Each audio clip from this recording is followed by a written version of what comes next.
लग्नेन्दौ केतु संयुक्ते लग्ने से निधनं गते मारके सयुते दृष्टे जातः स्यान्निर्धनो नरः। कह रहे हैं क्या? केतु से युक्त लग्नस्थ, केतु से युक्त लग्नगत चंद्र हो, केतु से युक्त लग्नगत चंद्र हो, मतलब लग्न में चंद्रमा केतु के साथ हो। केतु से युक्त लग्नगत चंद्र हो, अष्ट अष्टनस्थ लग्नेश को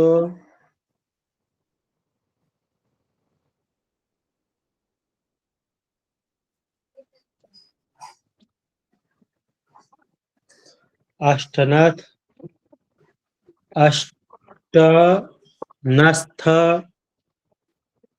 लग्नेश को मार्गेश देखता हो।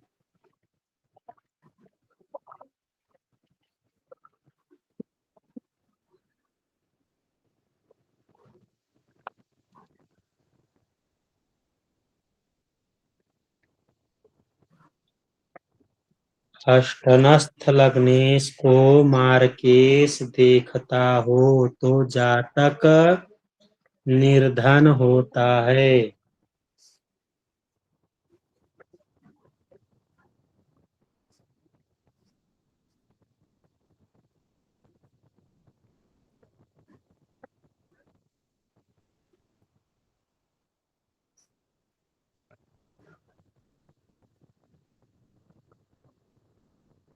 कल की जो कक्षा थी उसमें चौथे में हमने क्या लिखवाया था? निधन होता है कि निर्धन होता है? गुरुदेव निर्धन होता है लिखवाया था। हाँ, तो निर्धन ठीक।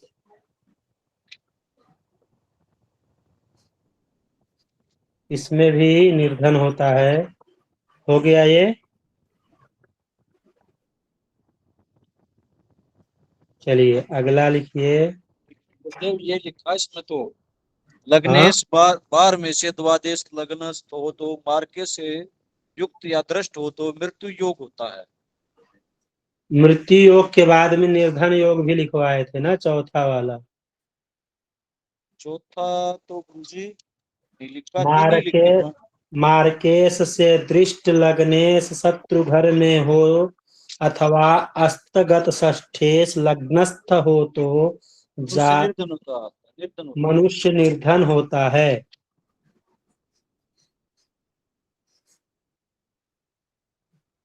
अगला चलें। अगला लिखिए। षष्ठाष्टम व्यये व्ययगते लग्ने से पाप संयुते मारके सयुत दृष्टे राजवंशेऽपि निर्धनः। कह रहे हैं पाप युक्त षष्टाष्ट, पाप युक्त 6-8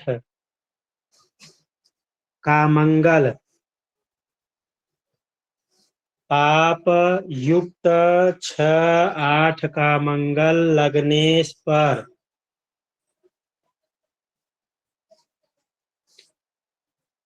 मंगल लग्नेश पर मार्केश की दृष्टि और योग से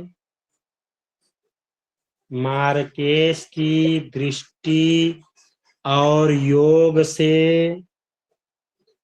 राजवंशोत्पन्न जातक भी निर्धन होता है। राजा के घर में जन्म लेने वाला जातक भी निर्धन होता है। पाप युक्त षष्ठाष्ट मंगल, छठे और आठवें का मंगल लग्नेश पर मार्केश की दृष्टि और योग से राजवंशोत्पन्न जातक भी निर्धन होता है।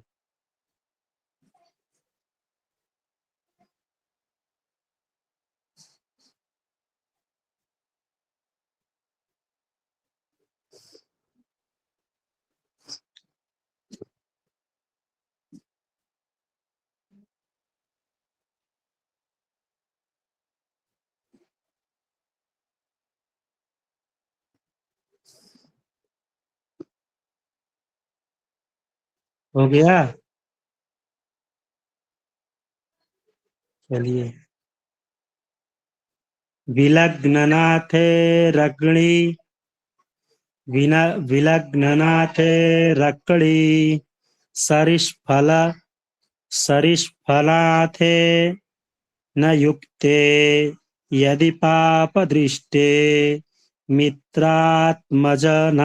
युतेथ दृष्टे शुभैर्न दृष्टः स भवेत् दरिद्रः। क्या कह रहे हैं? सूर्य और व्ययेश से युत, सूर्य और व्ययेश से युत या दृष्ट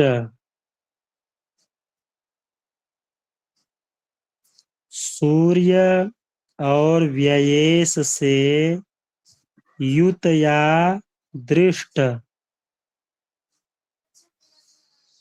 युत या दृष्ट लग्नेश पर पाप दृष्टि हो, लग्नेश पर पाप दृष्टि हो,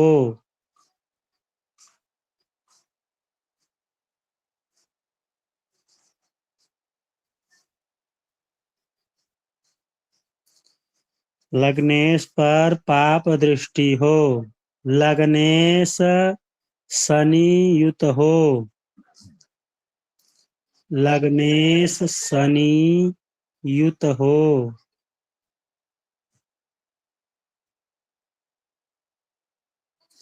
शुभ ग्रहों से युत दृष्ट न हो तो, शुभ ग्रहों से युत दृष्ट न हो तो,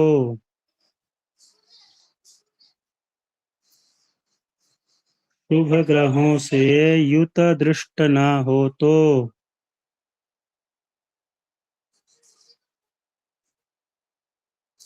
ऐसा योग परिपूर्ण दरिद्रता का सूचक होता है। ऐसा योग परिपूर्ण दरिद्रता का सूचक होता है।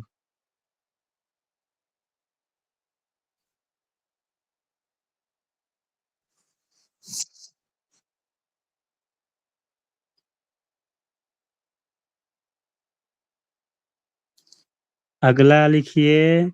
मंत्रेशो धर्मनाथस्य षष्ठे वाखे खे स्थितौ क्रमात् दृष्टौ चेन्मारकेशेन जातस्यान्निर्धनो नरः।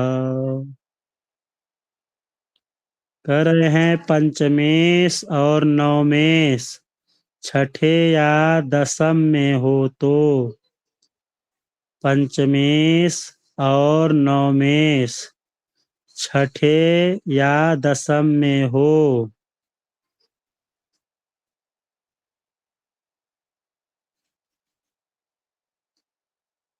पंचमेश और नवमेश छठे या दसम में हो, मार्केश से दृष्ट हो तो, मार्केश से दृष्ट हो तो जातक निर्धन होता है।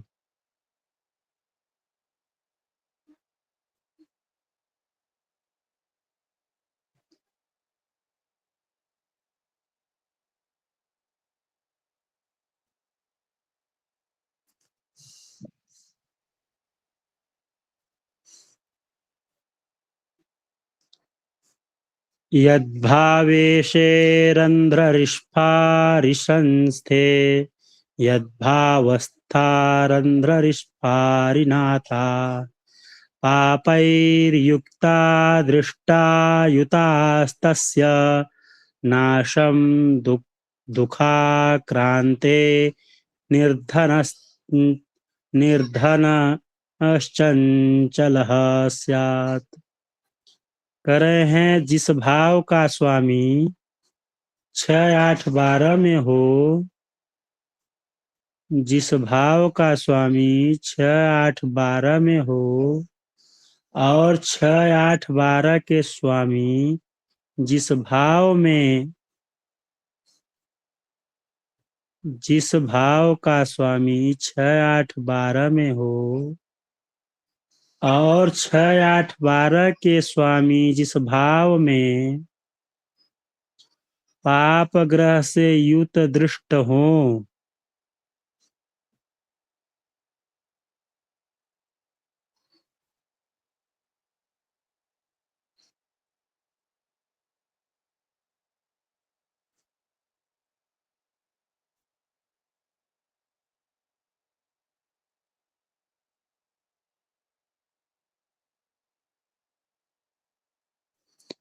जिस भाव का स्वामी 6, 8, 12 में हो और 6, 8, 12 के स्वामी जिस भाव में पाप ग्रह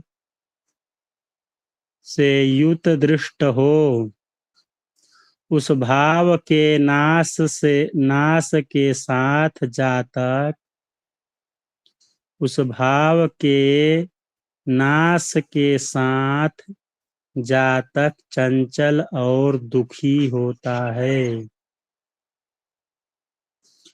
उस भाव के नाश के साथ जातक चंचल और दुखी होता है।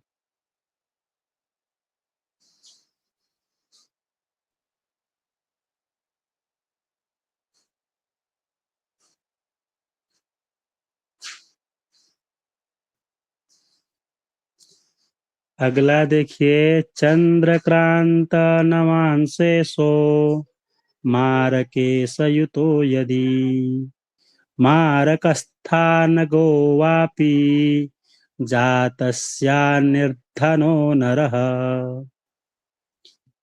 जन्मकालीन लग्न नवांशेष, जन्मकालीन लग्न नवांशेष यदि मार्केश युक्त हो, जन्मकालीन लग्न नवांशेष यदि मार्केश युक्त हो या मारक स्थान में हो तो जातक निर्धन होता है, तो जातक निर्धन होता है।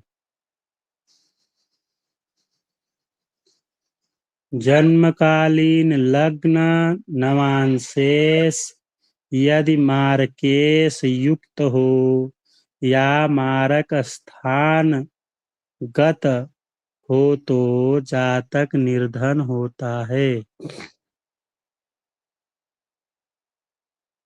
गुरुजी नवांश की बात की जा रही है ना? हाँ, नवांशेष, नवमांश का जो ईश है लग्नेश, वहां पे यहाँ जन्मकालीन लग्न में नवमांशेष, नवमांश का जो ईश है यदि मार्केश से युक्त हो या मारक स्थान में हो तो जातक निर्धन होता है।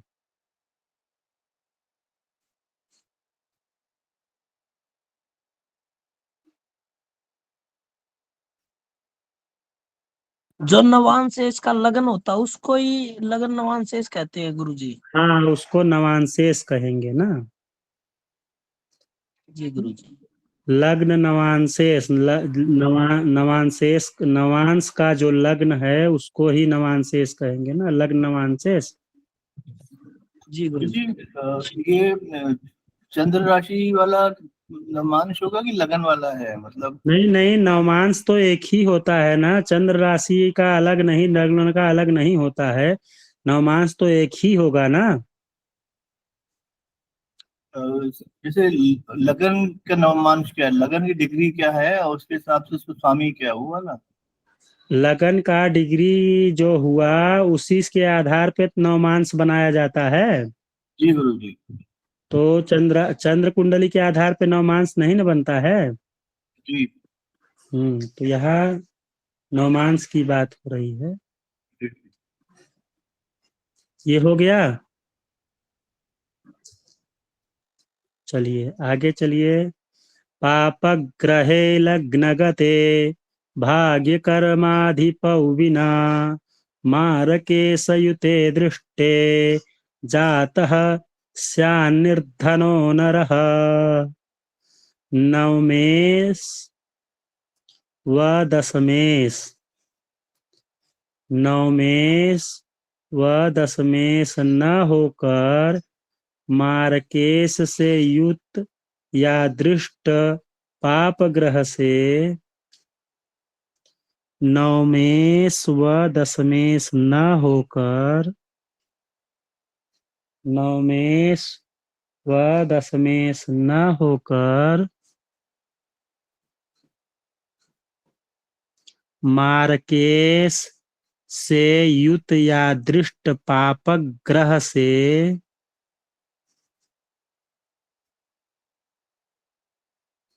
अर्थात नवमेश और दशमेश न हो, मार्केश से युत या दृष्ट पाप ग्रह मार्केश के साथ हो या देखा जाता हो, पापक ग्रह दृष्ट पापक ग्रह से दरिद्र योग ही होता है।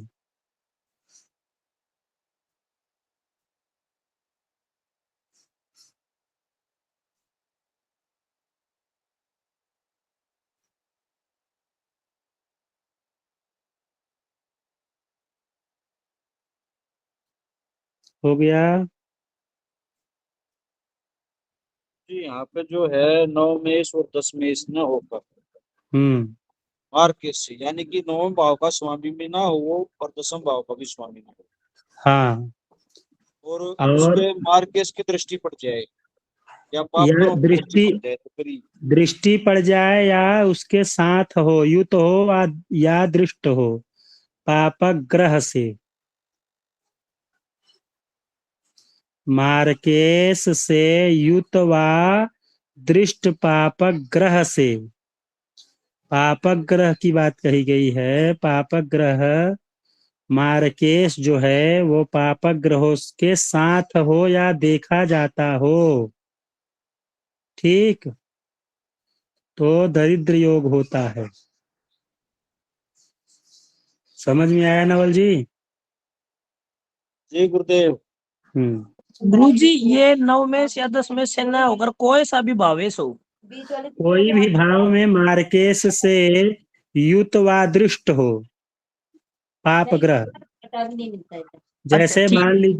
जैसे मान लीजिए पापक ग्रह नवे दसवें में नहीं बैठे हैं, पर चौथे में बैठ गए, तीसरे में बैठ गए, हाँ, जी जी गुरु जी। लग्न में ही बैठ गए या कहीं और दूसरे स्थान में बैठ गए, और मार्केश और वहां पे पापक ग्रह से युत हो, वहां पापक ग्रह हो और मार्केश दोनों हो, या मार्केश की दृष्टि हो पापक ग्रह पे, तो दरिद्र योग होता है। जी गुरु जी, जी समझ गए। विलग्ने नवांशेषो ऋष्फष्टांगो यदि मारकेशयुतो दृष्टो जातस्यान्निर्धनो नरः।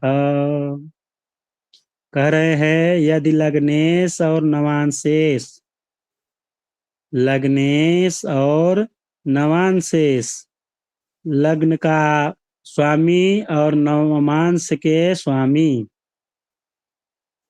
षष्ठाष्टम द्वादश भावगत हो, 6, 8 और 12 भाव के भावगत हो, भाव में हो। षष्ठाष्टम द्वादश भावगत हो।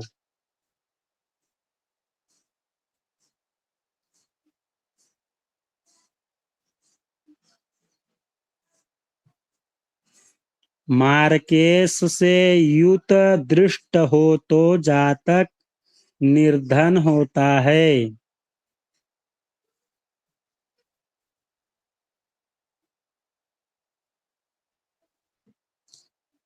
लग्नेश और नवांशेष 6, 8, 12 में हो, मार्केश के साथ हो या मार्केश से दृष्ट हो तो जातक निर्धन होता है। ठीक है, समझ में आया ना ये? जी गुरु जी आ गया। हो भी गया, अगला चलूं? चलिए।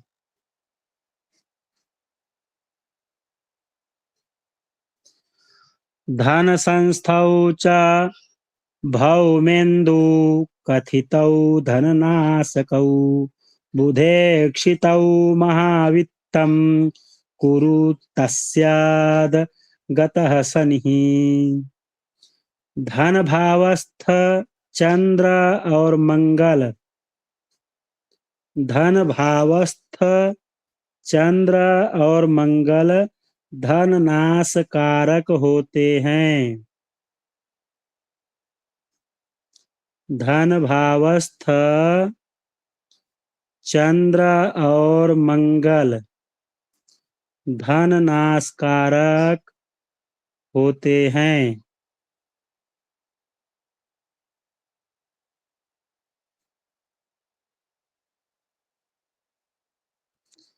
यदि धन भावगत चंद्र मंगल पर बुध की दृष्टि हो तो जातक बहुत धनी होता है।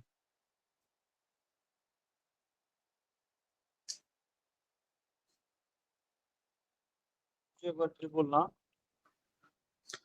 धन भावस्थ चंद्र मतलब द्वितीय भाव का। धन भाव कौन है? द्वितीय भाव ना। धन भावस्थ चंद्र और मंगल धन नाश कारक होते हैं। मतलब द्वितीय भाव में चंद्र या मंगल हो तो धन का नाश कराते हैं।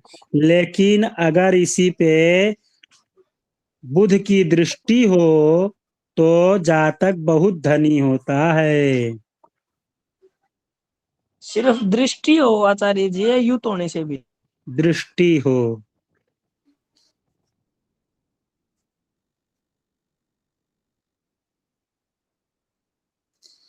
युति का फल अलग हो जाता है। युति में क्या होता है कि उनके साथ के हो गए ना। जी गुरु जी। और दृष्टि का मतलब देखते रहना। पिता जब तक दृष्टि करता है तब तक बालक डरता रहता है, लेकिन पिता जब साथ में हो जाता है तो बालक का बल डबल हो जाता है। जी गुरु जी। जैसे शनि के साथ अगर सूर्य हैं तो शनि बलवान हो जाते हैं। हाँ जी। ठीक है ना। जी गुरु जी। चंद्रमा के साथ बुध हैं तो बुध बलवान हो जाते हैं। जी गुरु जी। उसी प्रकार यहाँ पे दृष्टि की बात कही गई है कि बुध की दृष्टि हो तो ऐसा होता है। जी गुरु जी समझ गया। युति, दृष्टि और स्थिति 3 प्रकार के योग होते हैं। आगे स्थिति। स्थिति मतलब बैठना। हाँ जी गुरु जी। आगे चलें।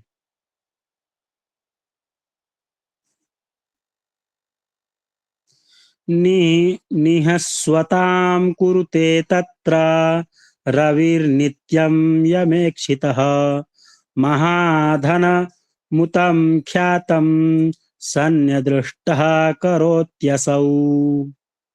धन भावगत रवि पर भी शनि की दृष्टि से धन नाश होता है।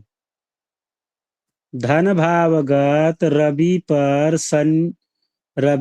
भी शनि की दृष्टि से धन नाश होता है।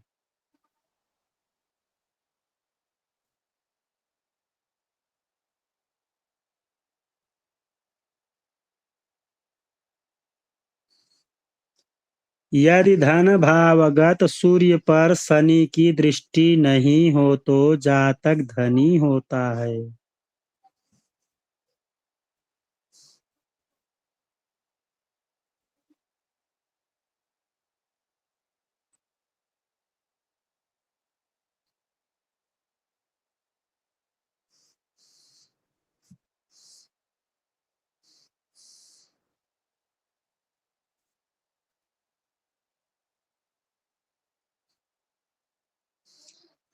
धन भावगत रवि पर भी शनि की दृष्टि से धन नाश होता है।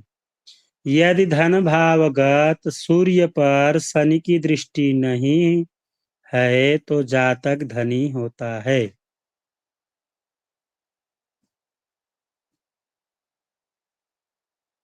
चलिए अगला चलते हैं।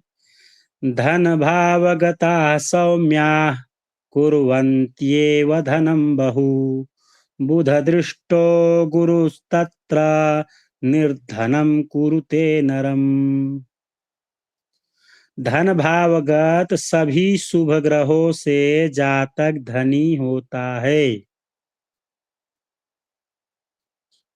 धन भावगत सभी शुभ ग्रहों से जातक धनी होता है।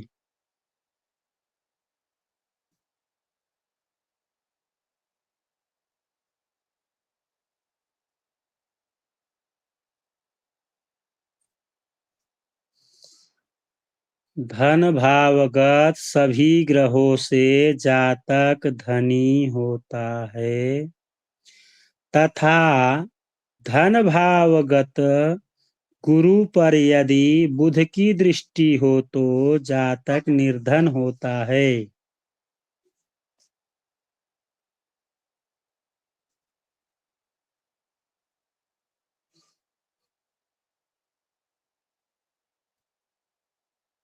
तथा धन भावगत गुरु पर यदि बुध की दृष्टि हो तो जातक निर्धन होता है।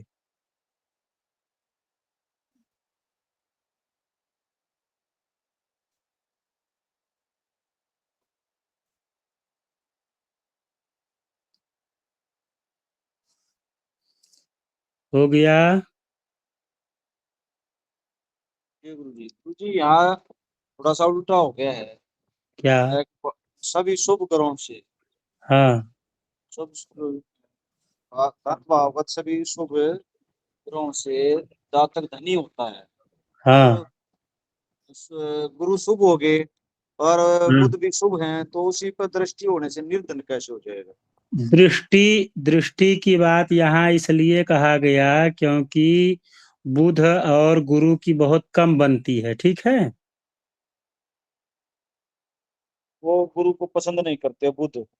हाँ और गुरुदेव ये भी होगा कि बुध की तो एक ही दृष्टि है तो 7वें भाव से ही देखेंगे ना धन भाव को, इसलिए।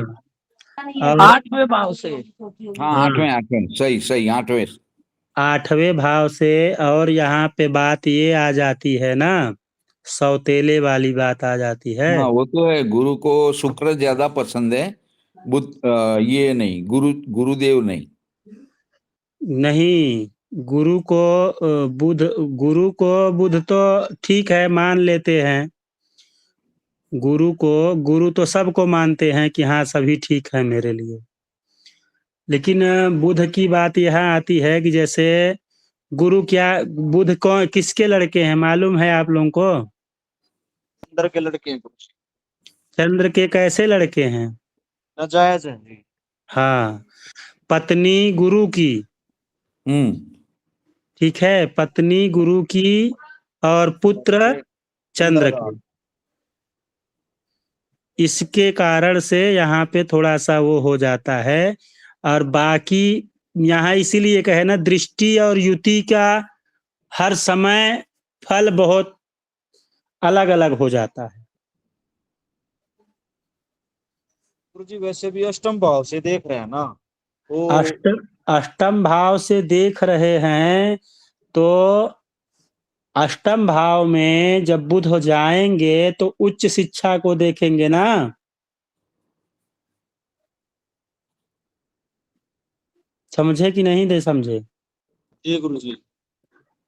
बुध जो जाएंगे अष्टम भाव में तो सीए करवाएंगे, बैंक में बैंक संबंधित कार्यों को करवाएंगे और सब चीज करवाएंगे, लेकिन स्वयं के लिए वह व्यक्ति निर्धन हो जाएगा। अपने लिए जो है वह निर्धन हो जाएगा, भले उसका धन दूसरे लोग खाएंगे। गुण विद्याओं को जानने वाला रहेगा, तो जब गुण विद्याओं को जानेगा तो स्वयं से अपना बिगाड़ेगा भी, अपना नुकसान भी करेगा।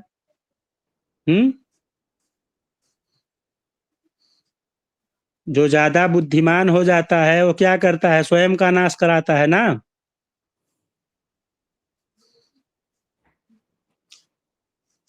चलिए अगले श्लोक में चलते हैं। बुध चंद्रेक्षितस्तत्र सर्वस्वं हन्ति निश्चितम् एतद्धि विबुधैश्चिन्त्यं बलाबल विचारतः। अब क्या कह रहे हैं? धन भावगत बुध पर चंद्र दृष्टि से,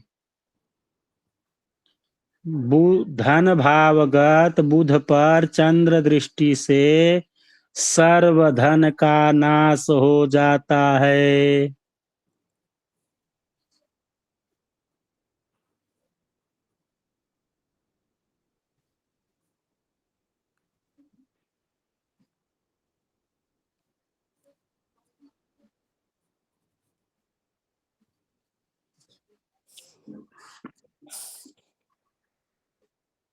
धन भावगत बुध पर चंद्र दृष्टि से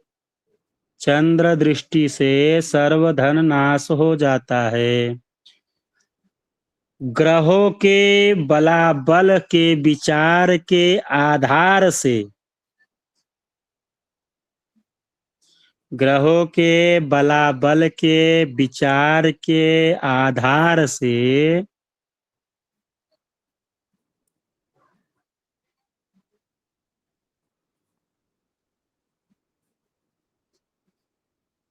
बलाबल के विचार के आधार से उक्त धनी या निर्धनी जातक योगों का फलादेश करना चाहिए। बलों का विचार कर लेना चाहिए, उसके बाद में फलादेश करना चाहिए कि जातक धनी होगा या निर्धन होगा।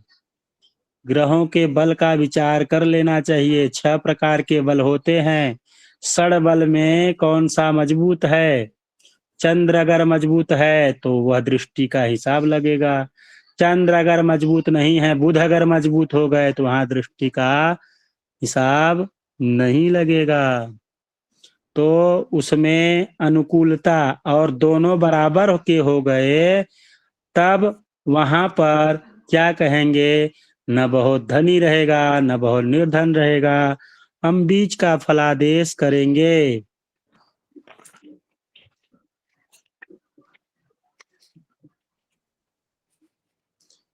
ठीक है,